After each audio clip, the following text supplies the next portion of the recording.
நான் மேக்கப் போட்டு ஸ்டூடியோக்கு வந்திருக்கேன்.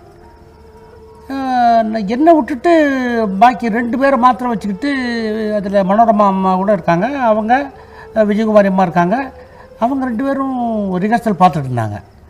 அப்போது நான் போய் தில்லூர் சார்கிட்ட கேட்டேன், என்ன சார் சீன் அப்படின்னு. இல்லைப்பா, இந்த கல்யாணம் நின்று போகுது, அதுக்காக அவங்க ஃபீல் பண்ணுறாங்கன்னு. என்ன சார், நான் கூட பிறந்த பிரதரு, எனக்கு மாத்திரம் ஃபீலிங் வராதா அப்படின்னு கேட்டேன்.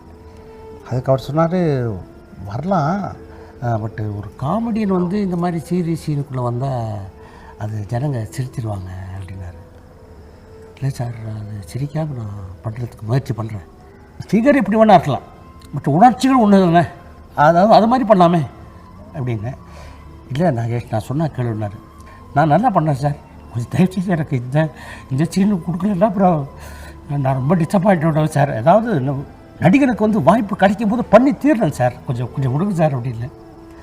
அவர் கொஞ்ச நேரம் நான் பார்த்துட்டு கொஞ்சம் மனசு அழுகி, நீ என்ன பண்ண போகிற அப்படின்னு கேட்டார்.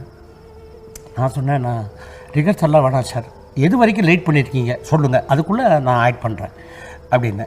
இதுலேருந்து இந்த கம்பத்து வரைக்கும் நீ போகலாப்பா, ஆட் பண்ணுறியா அப்படின்னாரு. நான் ரெடி சார் அப்படின்னு.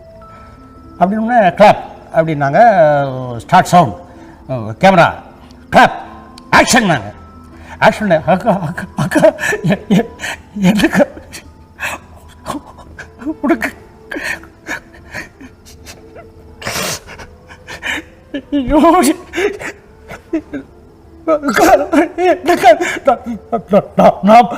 நான் போய் கேட்குறேன், எப்படி எப்படி எப்படி எப்படி நிறுத்துறாங்க.